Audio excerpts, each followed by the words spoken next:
So a genetic test is anything that looks at your DNA, basically, and there are lots of ways that we can look at DNA, and there are lots of types of genetic testing that you can have done. But at the essence, it's really something that looks at your DNA, and usually around how your DNA changes and what changes that might have on you, or symptoms that you might have of a disease, or ways that your body works. This week on Science for the People, we are delving into genetic testing for yourself and your future children. We'll be speaking with Jane Tiller, lawyer and genetic counselor, about genetic tests that are available to the public and what to do with the results of these tests. Then we'll speak with Dr. Noam Shomron, associate professor at the Sackler School of Medicine at Tel Aviv University, about technological advancements his lab has made in the genetic testing of fetuses. So what kind of genetic tests are available to people, to the general public, if they want to have a look at their DNA and see what's going on? Yeah, so generally, I guess there's two types of genetic testing that can be done at the moment. And one of them is what's called a clinical test. And that's something where you might go to a genetics clinic, or your doctor or your specialist might organise a test that's sent off to a lab, and they look at, usually they do a blood test, and they look at your DNA in your blood cells, and they will tell you whether you have changes that relate to disease usually. The other type of testing that's becoming more popular now is testing that you get online, which you can do by sending off a cheek swab or a saliva sample. And those online tests can look at anything from your ancestry to nutrigenomics, which is, how different foods might be processed by your body and things like that, as well as some tests that can be done online, which can tell you about disease risks as well. They ensure that your body works and grows correctly. They have roles in protecting against cancer and other diseases. But when one of those letters changes, when DNA is being copied, it's kind of like a spelling error in a sentence. Sometimes that spelling error doesn't make much difference. Sometimes it makes a really big difference if it means that a protein isn't formed correctly and therefore can't do the functions in the cell that it needs to do. So what would cause one of these letters in your DNA to change in the first place? There's a few things that can cause it. And DNA is wound up in something called a double helix, and there's two strands of DNA, and they are linked together with each other. And when a cell divides and grows in the body, as it divides, that DNA helix unwinds and it copies itself, and one copy of each goes into each cell, and then you have a complete copy of all your DNA in each of the cells when your cells have divided. When that happens and it unwinds and copies itself, sometimes the wrong letter is joined up, or there's something put in place in the wrong spot. And that can happen as we get older and our cell machinery gets a little bit older and isn't working quite as well. We can accumulate these changes over time as our cells get older. There's also environmental things that can cause that to happen. So UV damage or other chemicals can cause changes in the DNA and damage to the DNA that can lead to diseases and things like cancer. So the results of a genetic test would give you these letters in your DNA for a particular person, whoever took the test. And so you can detect changes in certain letters that would indicate that maybe there is potential for a disease to develop. Is that how it works? Yeah, that's right. So we know that there are certain changes in our DNA that are associated with certain diseases. So there are many, many diseases, and there are hundreds and hundreds, thousands of changes in our DNA. And so researchers over time have looked at people with disease or with cancer, and they've found out what certain changes can be associated with what certain diseases. So, for example, cystic fibrosis is one that a lot of people are familiar with. We know what gene it is. So gene is just a section of DNA. We know that gene, certain changes in that gene mean that somebody will have cystic fibrosis. We know, for example, the BRCA genes, which a lot of people know about as a breast and ovarian cancer gene. Angelina Jolie famously had this gene change, and she had her breasts removed because of the breast cancer risk. We know that there are changes in that gene and that people with those changes are more likely to develop cancer than people who don't have those changes.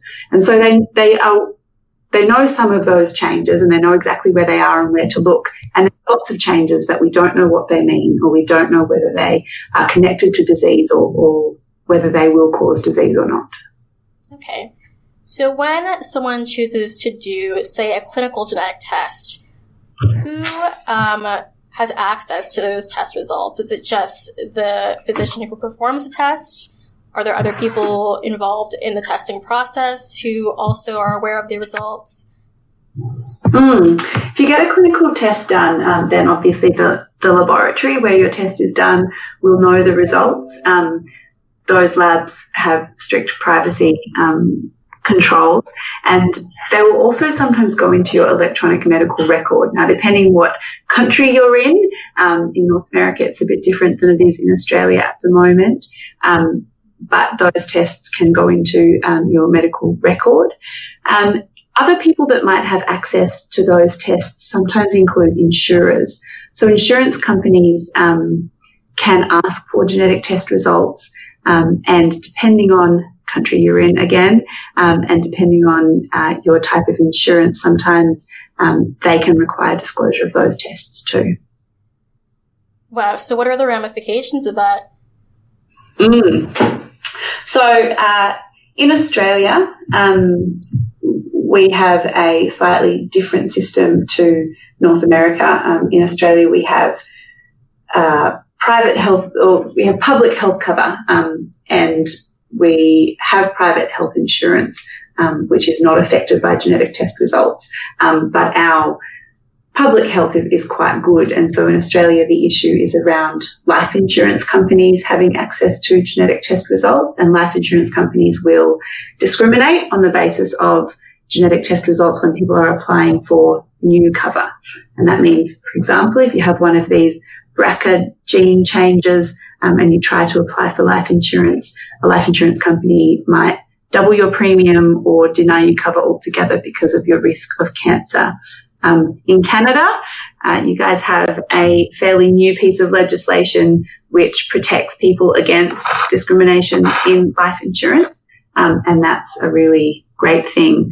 In the US, they are in a similar situation to Australia where life insurance companies can discriminate on that basis. So that's a pretty big issue when people are thinking about getting genetic testing. Often they will go away and sort out their life insurance situation before they have the testing. But if they don't do that and they have a genetic test, then it can cause some problems.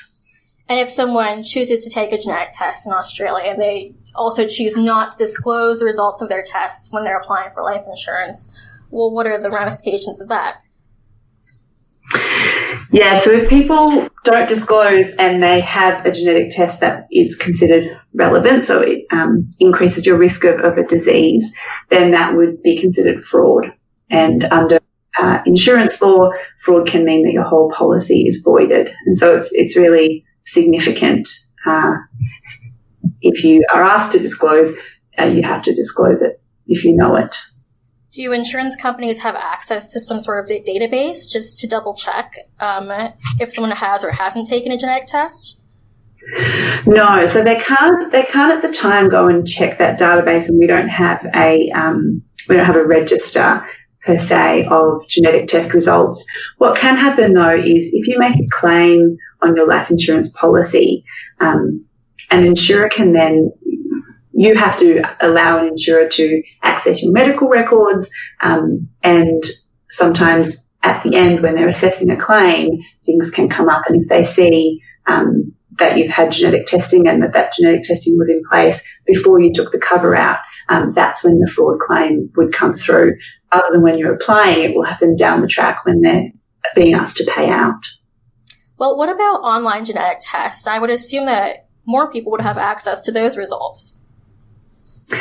Yeah, so that's really interesting, and it depends really on the company that you get the test from. It depends on their privacy policy, and it depends on what you then do with the results you receive. So some of the big companies in North America for online testing are things like Ancestry.com, 23andMe. 23andMe does disease testing, so for things like BRCA, some limited disease testing. Some of those companies will ask you if you'd like to, or whether you consent to your genetic tests being shared for research purposes. Now, this is usually done in a what's called de-identified way. So your results will be passed on without your name and your personal details attached. A lot of people say yes to these things happening. They say, yes, I'm happy for my results to be used for research. Most people are pretty altruistic about things like that. There have been a few cases. Last year, for example, 23andMe signed a deal with GlaxoSmithKline, which is a pharmaceutical company, for a very large amount of money to access their results, again on a de-identified basis. But that made some people a bit nervous because they didn't think that saying yes to research meant their data would be sold to a pharmaceutical company. And so there are some questions around who will have access to those type of databases. Some of these databases like Ancestry and 23andMe are amassing millions and millions of people's worth of DNA data, and that starts to become very valuable from a research point of view, and also from a law enforcement point of view. So the Golden State Killer case is one that most people heard of in the US last year, where a serial rapist and murderer that had become a case was found through testing. Now, that wasn't through a commercial site, so Ancestry didn't release the data to the police. It was through an open source site where somebody had uploaded their data voluntarily onto that site to try and find relatives, and the police used that way of tracking down this suspect. So that's a question as well. You know, if you take the data and then you upload it onto some of these sharing sites, no one will be able to download your data per se, but people will be able to start matching with people who are close to them genetically and start to narrow down on different people through that way. In your opinion, how reliable are the results of these genetic tests? If you have a clinical genetic test, that will be through a clinically accredited laboratory. Those are very, very accurate, and you can be certain about those things.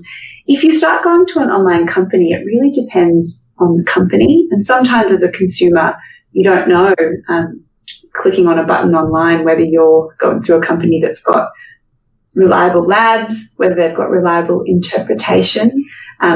Because the first question is, does the lab do the test right? You know, is the lab protocol very strong? Is it finding the right genetic changes? And the second step is the person who's looking at those changes interpreting them correctly? So are they telling you that you have disease risk based on that, and are they right about it? Companies like 23andMe have very reliable testing, but there are hundreds of companies out there which may be offering different types of testing, which may be cheaper, and it's very hard to know just because someone's offering an online test that those results are reliable.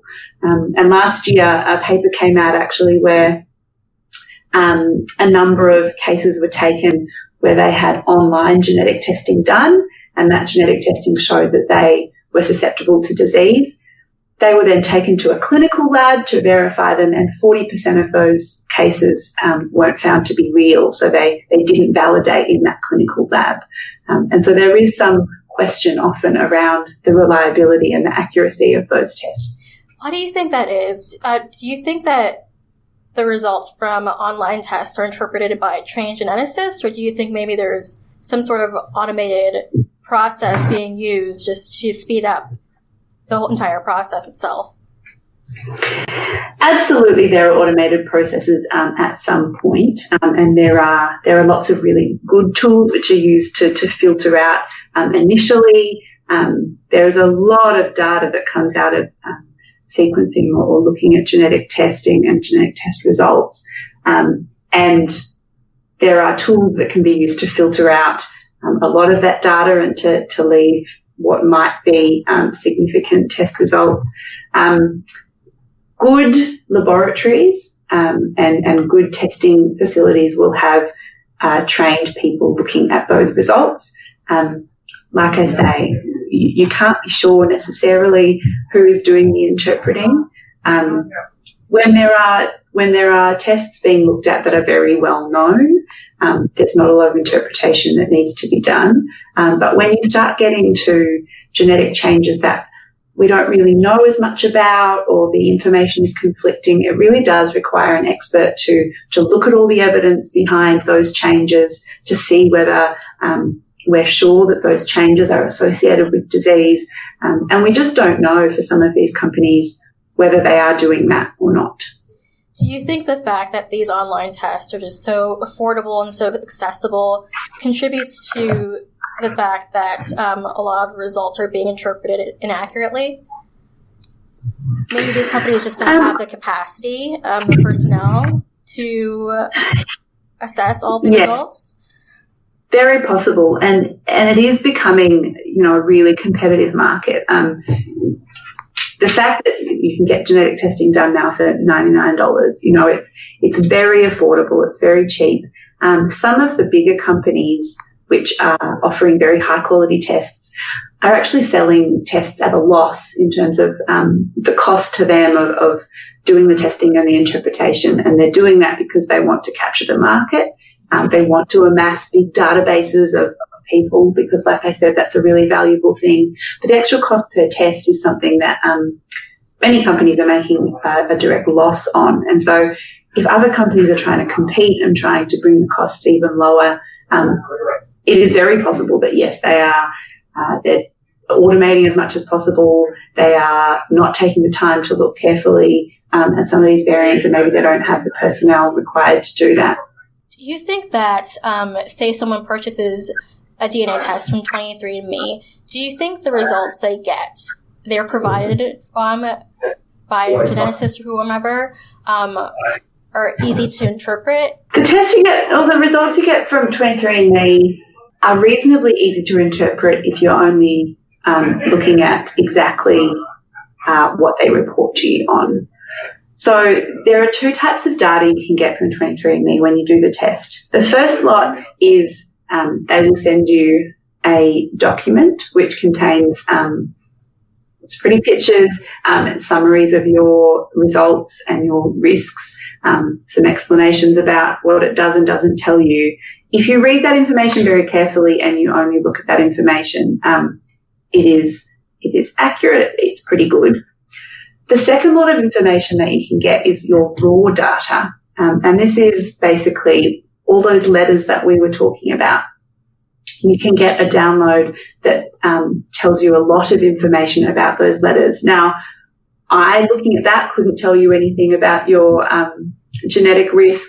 Certainly, the average person, consumer who has that information can't just look at that and find out about their risk. And that's when people start sometimes uploading that raw data into a third-party piece of software. And that software will then read through the data and tell them what it has picked up in terms of some possible risk variants or changes in the DNA. Now, that's when there starts to be a lot of issues with interpretation, with accuracy, and with people trying to understand themselves without a genetic background what their risk is. Mm-hmm. So this third-party software might throw up that you have this variant and that's going to make you have disease, and that you've got this change and that might cause this problem. That person has no way of knowing whether that's real, has no way of knowing what the risk is that gives them, and what to do about that. And that's where there's a lot of issues coming up with people either take action because they think something's wrong, they'll go to a genetics clinic and or their doctor and try and get some more information. Their doctor may or may not have genetics experience, may or may not really know how to help them. And genetics clinics are finding a lot of increased workload from people turning up with these results that no one really knows if they're real or not. Are the results that the consumer receives, are they typically in probabilities? Like you're 50% likely to develop this particular form of cancer, or do you have results that are black and white? Generally they are. So there are some genetic changes which diagnose a condition. And so there are things like Huntington's disease, which is a progressive neurological disorder. It is diagnosed by looking at your genetics. And if you have a certain number of repeats of a certain genetic sequence, then you know that you will develop Huntington's disease. Now, you can do that test when you're 20, but generally Huntington's disease doesn't start to show symptoms until 40s or usually 50 years of age and beyond. And so that's one example of something where it is diagnostic. It will tell you that it's for sure, but it won't happen for a little while. Most other things like cancer predisposition genes are more probabilities, like you say. If you have a particular change in the BRCA gene that we were talking about, your risk of breast cancer goes from about 13%, say, in the general population to about 70% in someone with one of these changes. And so it's not diagnostic. You don't know that you'll get cancer for sure. It's just your increased risk is quite significant. Would you say that someone should base life decisions based on the results of one of these online tests? I would say people should be very cautious about doing that. There are a number of recommendations that will come with these tests, and they're good things that people can do. There are good interventions that people can take, and there are good preventative strategies that can be taken if the results are real. But you really want to know that the results are real before you start taking some of those steps. So, for example, coming back to, for example, the BRCA gene, if you have a change in the BRCA gene and you're in your 30s, you might want to start thinking about surgery like Angelina Jolie had. Some women choose to remove their breasts and have them reconstructed to significantly reduce their breast cancer risk. Or they might go into intensive screening with MRI, mammogram, depending on their age. Around 40, when they've finished having their family, women often choose to have their ovaries and fallopian tubes removed to decrease their ovarian cancer risk. But these are significant steps that you really would only take if you knew that they were real test results. And it's an extreme example because there's surgery involved, but it's a good illustrative example of the fact that they're very good preventative steps, but you certainly don't want to be taking them without knowing that the genetic test result you have is real. And so for some other things, it also follows that you want to make sure that you know your result is real before you start taking drastic steps on the basis of results that come in from that kind of source. If there are results that you have or there is significant family history of genetic conditions, then you should be speaking to a genetics clinic about those things before taking steps like that. Well, what about a case where you're provided with only a probability, let's say the probability is very high? Of cancer, for example? Sure. Yeah, so if you're provided with a probability and it's very high, again, that probability will be linked to research that's been done in that space on that genetic change. And if that was a clinical test and you had it done through your specialist and it'd be done through an accredited lab, and that change was known to be associated with an 80% chance of having cancer, then you would absolutely want to act on that and take the steps that were available to you. But if you get a result back from, DNAdodge.com and it says you have an 80% chance of developing cancer, you'd want to make sure that result was a real result and that it really increased your risk of cancer before you actually took any drastic steps. So how would you go about ensuring that it is a real result? Yeah. So if you've got something that comes from an online test or a genetic testing company, you would go to a genetics clinic. and you'd say to them, I've had this test and it's told me that I've got this result. Now, genetics clinics, sometimes there'll be waiting lists, and sometimes there'll be significant wait times involved because there are often a lot of resource restrictions. But they will be able to have a look at your results, and they'll make a decision about whether it looks like a real result, whether it's something that should be retested, and they'll be able to facilitate real testing in a clinical lab if that's something that needs to be done, and they can provide recommendations. Sometimes there are tests that are done that we see all the time in genetics clinics, and we know, that's not something that people need to be concerned about, or it comes up a lot, and we can give them general advice about those results. But you can't really say until you see each individual test. So is that something you do as a genetic counselor? Yes. Well, the counseling side of genetic counseling is something I'd like to learn more about.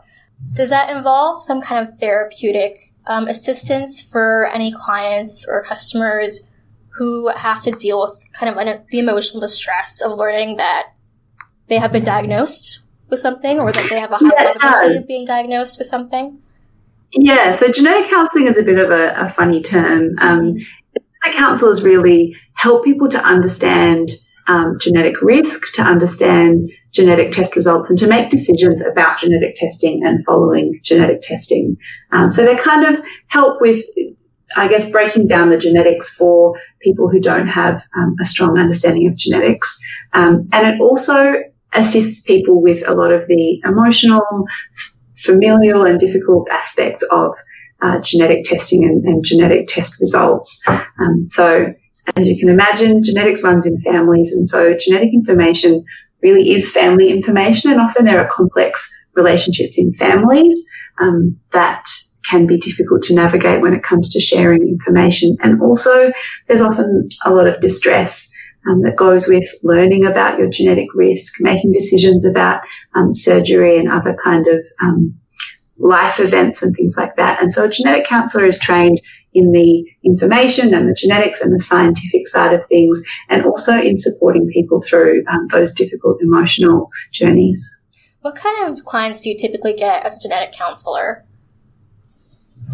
Yeah, so it really depends what area you work in, but all sorts of people. There are, for example, in a familial cancer clinic, you will see people who have a strong history of cancer, or they've developed cancer themselves, or they have someone in their family who has a cancer gene. And so that's all sorts of people who just might come from the community.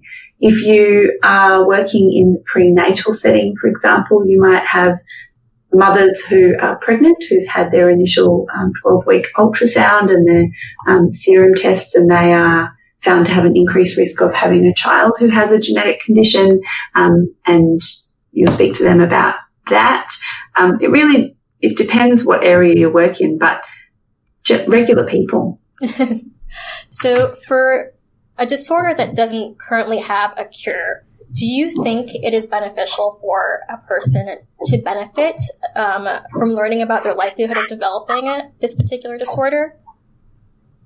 Or in cases where you can't take any kind of preventative action, do you think it's still beneficial for that person to know their genetic results? This is a really personal decision. Some people really like to know about that because they can prepare and plan for the likelihood of what's coming up. So Huntington's disease is a great example of something where, like I said, if you have the test and you're found to have those changes, you know that you will develop Huntington's at some stage, and that can be distressing, and that can be difficult to process. But some people want to know so that they can make decisions that they wouldn't otherwise be able to make if they didn't know about that. There's no cure for Huntington's. At the moment, there's nothing you can do to ensure that you don't get it. There are things you can do to treat some of the symptoms of Huntington's. If you know that you have that diagnosis, then you might be able to recognise those symptoms early, and that treatment can start at an earlier stage than if you waited until it was quite severe. Some people would rather not know because they don't want it hanging over their heads. They don't want to have every decision in their life shaped by this knowledge of impending doom, of something that's coming. And that really is a personal decision. People who are thinking about having testing for Huntington's, because it's a dominant condition, it means that people often will have had a parent go through Huntington's when they're thinking about having testing. They've seen what that looks like in somebody, and they have to then think through the implications of knowing whether they are going to develop it or not. So it is something that a lot of people go one way and a lot of people go the other way.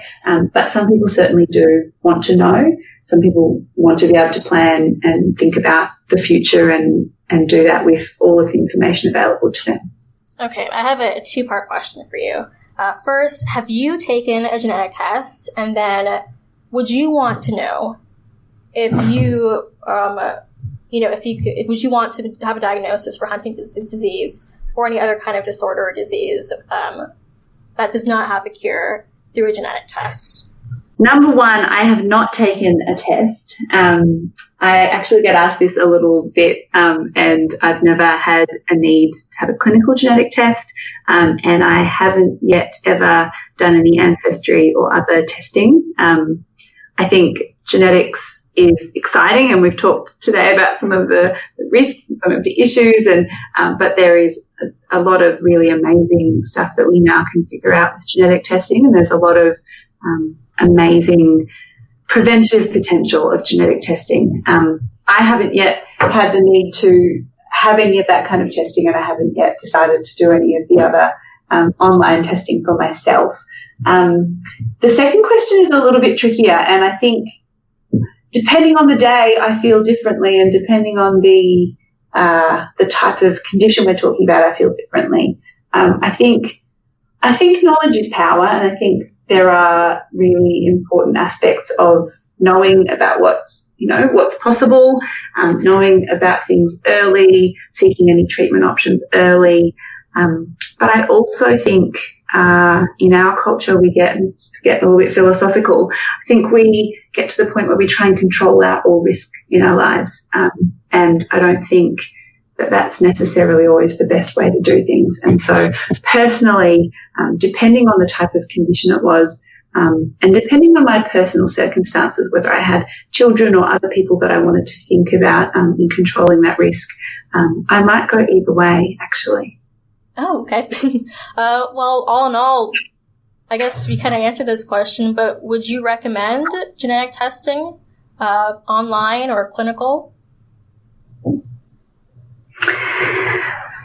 I think I absolutely recommend that people who know that they have a risk, and that risk is for something where there are preventative things available, absolutely recommend pursuing genetic testing. It is sometimes scary to think about, but if there are steps that you can take to prevent risk, then genetic testing really does give you that power and that knowledge to take those things forward. Online genetic testing, I think people just need to take it with a grain of salt. I think if they're interested in finding out about things like ancestry, that's very interesting. If they want to do some of the other tests, they just need to be aware what the limitations are. They need to know that it's very difficult to know how reliable the results are, especially if it's one of those smaller, lesser-known companies, and that they're not getting absolute definitive answers by doing that, and that they can't necessarily rely on what's going to come out of them. All right, Jane, thank you so much. Thank you. That was Jane Tiller, lawyer and genetic counselor. Up next, we have Dr. Noam Shomron, associate professor in the Faculty of Medicine at Tel Aviv University. Noam, welcome to Science for the People. Hi. Okay, so can you tell me about the study you were involved in to develop a non-invasive procedure for finding genetic abnormalities in fetuses? Yes, I would love to. In my lab, we have developed a simple blood test where the entire genetic material or the DNA of the embryo could be read from beginning to end at week 10 of pregnancy. The idea behind it is that we will overcome tests which are invasive with some risk to the pregnancy and the embryo. And if we can overcome these potential risky tests, we could generate a simple procedure that can easily map the DNA, the genetic material of the embryo or future baby. Now, our test involves an algorithm, which I will be happy to tell you more about. So can you explain the difference between invasive and non-invasive genetic testing? There are two types of invasive tests. One of them is called amniocentesis. The other one is called chorionic villus sampling, or CVS. Usually this is carried out between weeks 16 and 22. The CVS is carried out earlier. The amniocentesis is carried out later. With a long needle, the amniotic sac is punched and some of the liquid is taken out. In that liquid, there's the chromosomes or the DNA of the embryo, and this could be identified or screened for particular changes. Now, this is invasive because you use a needle to actually punch into the amniotic sac, and eventually it does involve some risk for the pregnancy and for the embryo, which could lead to losing the baby eventually. Is there also risks to the mother? Less risk for the mother, but obviously this is an extremely stressful time for the mother and for the family, just before the test and a few days after the test as well. It's extremely stressful. We have undergone this with our children. What kind of methods has your research group developed in this non-invasive kind of realm of genetic testing? Can you explain the blood test a little bit further? So during pregnancy, there is a very small amount of the mother's DNA floating in the plasma or serum, and an even smaller amount of embryo DNA. So the ratio is at week 10 is about 1:9. So 9 fractions of the DNA are from the mother and 1 fraction is from the embryo. And we could take these fractions and use advanced technologies. These advanced DNA technologies are called next generation sequencing, NGS, or deep sequencing. And these highly advanced reading abilities allow us to dig very deep into these sequences. And if you read deep enough, you have enough sequences of the embryo to reassemble them and to rebuild the entire DNA of the embryo. So how is it that there is a proportion of DNA from the fetus in the mother's blood? How does that work? So it's probably released from the placenta. Some of the DNA from the placenta is released, and thanks to advanced technologies, it is now detectable.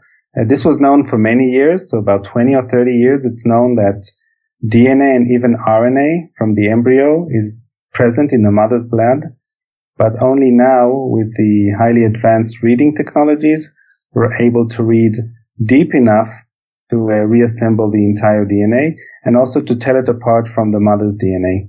And how do you go about doing that? So this is the trick that we ran in our experiments. What we do is we take a reference DNA from the mother and from the father. And if we have the reference DNA, what we do is we take the mixed DNA from the mother's plasma. And now every short piece that we come up with could be either associated with the mother or with the embryo. And our algorithm actually uses statistical methods to figure out whether it's either more from the mother or more from the embryo. And if we sum up all these statistical values, we could quite confidently or significantly figure out whether it came from the embryo or from the mother. Now, there's even more sophisticated parts to this algorithm, because we should know whether it's a recessive or dominant mutation, whether it's a homozygous or heterozygous. And sometimes it's not even a change in the DNA in terms of change of a base or a letter there. Sometimes it's an insertion deletion. So it's a different type of mutations. So we also have to tell those apart from the other types of changes in the DNA. Why do you need to collect a blood sample from the father? So we use it as a reference. Actually, in our experiments, we even took another test, and that's from the embryo as well, just during our experiments. If we take the mother and father, we have the reference DNA, and now the embryo could either have a mother or father DNA in different parts of the DNA, because obviously the embryo is made up half of the father's DNA and half of the mother's DNA. Since we're looking or searching for point mutations in detrimental sites or those that could cause severe diseases, it's very important for us to know whether the particular site in the DNA came from the mother or father. So we're using it as a reference. So are you, in fact, predicting mutations or genetic abnormalities that the baby may have based on the parent's DNA? That's right. So after reading the entire DNA from beginning to end, we have the reference DNA of the embryo or the future baby. And now we have to compare it to a list of genetic mutations. Now, obviously, there's a very long list of genetic mutations, some of them extremely severe, other moderately, and we also have a list of non-severe mutations. Surely enough, we would look at the severe mutations, those that can cause detrimental effects to the embryo. And in particular, we look at those mutations that can cause extremely severe diseases and even death at an early age. These are extremely important to identify first, and this is the information we give back to the physicians and the genetic counselors. So any mutations you may find in the fetal DNA, they're inherited from the parents. So we're looking at inherited mutations. However, part of our algorithm also knows how to seek what is called de novo mutations. De novo mutations are those that did not arrive from the mother or from the father. Those are the ones that actually were generated during the developmental process. Okay. Do you think that you're able to actually confirm a diagnosis of the fetus using this genetic information? So I think we should first call it a screening test because it's under development and we've only done several families now. We haven't carried out an extremely widespread test yet. So it is a screening test, first of all. The other part is that it depends what type of mutation it is. So some of them are with extremely high confidence, we could say. Other parts of the DNA are slightly masked. And we would always like to confirm the mutations we identify with other technologies, surely in the first few years. What affects the accuracy of the results? What affects the accuracy of the results are the exact sites of the mutations. There are a very few parts of the DNA which are extremely difficult to read, which are masked. Other parts that are more difficult to read are if the mutations, for example, are of a heterozygous, both from the mother and from the father. These are a bit more difficult to overcome. However, we are now developing other techniques such as machine learning, which allows us to increase our sensitivity and specificity in these sites as well. So how confident are you currently in the accuracy of your predictions? So we know which types of mutations we could very close to 100% identify. And we have those that are slightly less, which are at about an accuracy of 98, 99%. I should say that we have been developing this for about 4 years now. There's several students in the lab working on it, and we really feel confident that in a few months we'll be able to identify most, if not all, types of mutations at 100% accuracy. So what exactly is involved in the analysis of the DNA results? Do you have members in your lab reading the results, or is it the algorithm that's actually spitting out like the analysis results? How does it work? So our lab is divided into a computational side of the lab and an experimental side. We have also physicians in the lab, and we are in a very close relationship with the hospitals affiliated to our university and faculty. We really enjoy building these automatic algorithms, but I must say that at the end of the pipeline, we always have a team of experts sitting and discussing these mutations and identifying them. I think algorithms, machine learning, deep learning are wonderful buzzwords. They work terrific, but at the end of the day, we always sit down and curate these changes by eye, by hand, and by discussions. And we always consult the physicians and the genetic counselors. What should we insert into these lists of detrimental mutations? How should this information be conveyed eventually to the family? Are any of these actionable mutations, meaning that could something be done to prevent them or to deal with them? So it's a very complex issues, not only on the algorithm side, but also on the medical or clinical side. How long would you say it takes to go through the results, the genetic results of one person using this algorithm and using the, members in your lab to double check the results? So I can tell you that when we speak with a geneticist in the clinic, they say that they need about 1 hour to go over a clinical case, and it's never enough for them, even if we give them our organized list. So our goal is that each geneticist or genetic counselor would not spend more than 15 minutes to understand our data. So we work very hard to parse the data, to retrieve only relevant information, to bring it forward, to make sure that every clinician or genetic counselor would not need more than 15 minutes to go over our data. And then if they have 1 hour allocated for a patient, the rest of the time, 45 minutes, would be spent to discuss these mutations or findings with their patient.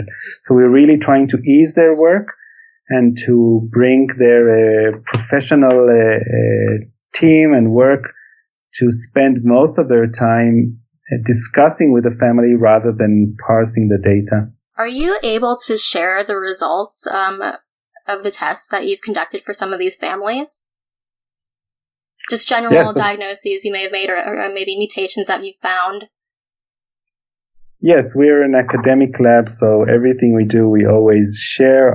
First of all, our code is open. It's online. And the mutations in the families we analyze are also published and open source. So what kind of abnormalities have you found in the fetuses for these families? So I want to mention that we joined forces with the IVF PGD lab at one of the hospitals we work with. IVF is in vitro fertilization, and PGD is pre-implantation genetic diagnosis. At this center, usually families with known point mutations arrive. These are mutations that were identified in these families, and in order to select for non-mutated embryos, they undergo these processes. So they obviously take the sperm and the egg for the IVF, and after the conception, they wait for an 8-stage cell. They take one cell from this future embryo, and they try to identify whether that particular embryo has the mutation they're selecting against.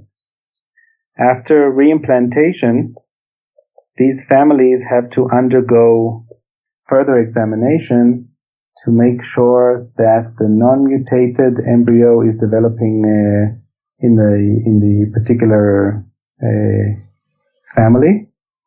And in order to confirm there's no mutation there, these were our first samples which we took for our experiment. And did you guys find any mutations? So we identified some of the mutations. Obviously, this was experimental, so this was not the only procedure they underwent. They also underwent chorionic villus sampling, CVS, to make sure that the correct embryo was reimplanted. But we also confirmed it using our method, and we made sure that we have 100% correspondence with the other methodologies used. So they chose to undergo both invasive and non-invasive prenatal genetic testing, and they used the invasive form as, a reference to ensure the accuracy of the non-invasive form. Yes, that's correct. Okay, so your lab isn't actually the first to come up with a non-invasive test for prenatal genetic diagnoses, a blood test to do that. So what makes your blood test different from others that are available on the market? So there are a few wonderful tests now out there called NIPD or NIPT, non-invasive prenatal diagnosis. That's exactly what they do. They take a blood test and they seek embryo DNA at weeks 10 to 12 in the mother's blood. The thing is that they look for particular chromosomes. So for example, they read the DNA in the mother's blood, and if they see a slightly more chromosome 21, for example, at a significant level, they know that the mother doesn't have an extra copy of chromosome 21. Therefore, it must arrive from the embryo. And then they can conclude at a significant level that the embryo might have trisomy 21 or Down syndrome. They could do that for other chromosomes as well, 13 and 18.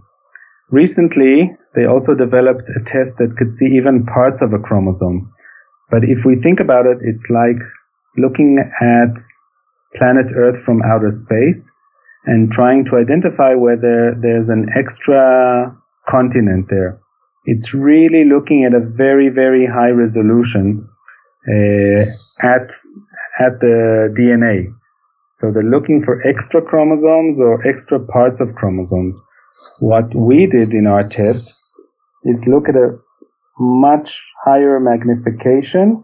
So our resolution is much better. It's about 1 million times better than what is seen with current tests. So the NIPT tests today only look at chromosomes or part of chromosomes. We really see point mutations. Every single nucleotide and base in the embryo or future baby, we could read from beginning to end. That's what's unique about our test. And you guys are able to detect monogenic diseases, is that correct?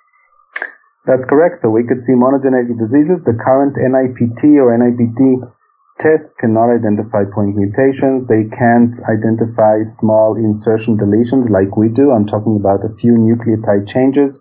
It's just impossible to see with their current tests. Can you explain what a monogenic disease is and give us some examples of them? A monogenic disease is a disease that is caused by one point mutation or one gene. For example, cystic fibrosis, CF, could be caused by one point mutations, or there are several nucleotide mutations in the CFTR gene. Other mutations could be, for example, DMD, Duchenne muscular dystrophy, which is caused by a point mutation, SMA. There are thousands of point mutation or monogenetic diseases in the catalog. And if we collectively look at all of them, even though they're very rare, collectively all of them together sum up to a reasonable risk for the future baby.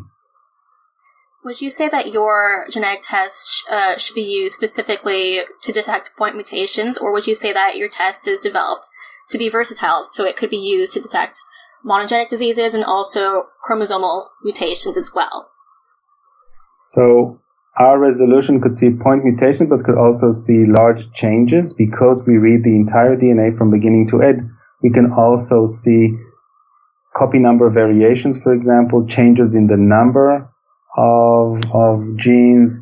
It could identify very large deletions or translocations. If one part of the chromosomes move to another side of the chromosomes, we can identify the entire spectrum of changes in the DNA. Can you explain why you have to wait between 10 to 12 weeks into a woman's pregnancy to perform this blood test? So we're waiting. First of all, we took week 10 because at week 10 also the chorionic villus sampling takes place. And as a control in some of our experiments, we used the CVS test as a reference to the blood test. So when the pregnant woman came in to undergo the CVS test, we also asked the physician to take a blood test so we could compare 1-to-1. We are aiming to bring our test to a lower week. At week 10, as I mentioned, that those are when some of the women come to be examined, but we're trying to bring it to a lower week, possibly week 5, where an even smaller amount of the embryo DNA is circulating in the mother's blood. And if we could use our highly sensitive DNA reading machines, we might be able to recapitulate the embryo's DNA from beginning to end, even at an earlier stage. At the later stage, beyond week 10, it's also obviously, it's even easier because at some point, up to 30% of the circulating DNA in the mother's blood is originated from the embryo DNA. How long into the pregnancy would you say that there would be any kind of concentration of fetal DNA in the mother's blood? Does it start from week 1 or later? Okay, so we haven't tried week 1. We are attempting to test it in week 5 or maybe even week 4. It gradually increases with the weeks. We can say that it also differs from one woman to the other. Some of them have a larger fraction, others have a smaller fraction. It's not quite known why some have more, others have less. It's known, for example, in obese women, they have a smaller fraction of fetal DNA. It's still not known why. Okay, so ideally 10 weeks is when you can start to see a significant concentration of the fetal DNA, at least enough to perform a blood test. Yes, totally. It's also a reasonable time to intervene in the pregnancy if required. It's the first trimester. So is the goal of your lab to implement this test in clinics or provide it as an option for the general public? We're an academic lab, so we develop future drugs and future tests and biomarkers. What we do is that we give our studies to our technology transfer office. We have several patents on these technologies, and then they license it out to particular companies or firms that are interested. We have one company that has spun out of our lab already. This is located in Framingham in Massachusetts. This is another company now that we're trying to spin off from our lab, and hopefully someone will pick it up and bring it to the clinic eventually. Okay, so what do you think the implications of the study will be? Do you feel like in a certain amount of time this test will be available to the public? I believe that with the right guidance, this could reach the clinic in about 2 years. I think that it's extremely exciting. I think that it should be taken very cautiously. For example, I would suggest that the first test would include only the extremely detrimental mutations that should be detected in the first trimester. And this information should be conveyed, obviously, to the genetic counselors and the physicians, and they should discuss and contact the family and understand the implications of these mutations before any action is taken. Would you recommend this test to the public? I personally would recommend, yes, this test to be taken by every pregnant woman. Every pregnant woman, so not just women who may have a genetic history that would make them concerned for their future baby. So given that we could select, a handful of extremely rare but extremely severe mutations, and that this is a non-invasive test, so there's no risk in it, and that this is an early stage, this is the first trimester. I believe that this should be a widespread test. So is your lab currently looking to perform further research on these developments, on these methods that you've created so far? Yes, certainly. I have several students still working on it, from different angles, improving sensitivity and specificity, looking at the different types of mutations, using machine learning to improve the decision-making on each of these mutations. We're looking at it from an academic perspective, but there's certainly a lot of information that could eventually reach the clinic and would be very useful in making decisions in these cases. Dr. Shomron, thank you so much. Thank you. If you want to learn more about Jane Tiller or Noam Shomron, you can check out their links and social media on our website at www.scienceforthepeople.ca. Thanks for listening. We'll see you next week on Science for the People. Science for the People is listener-supported.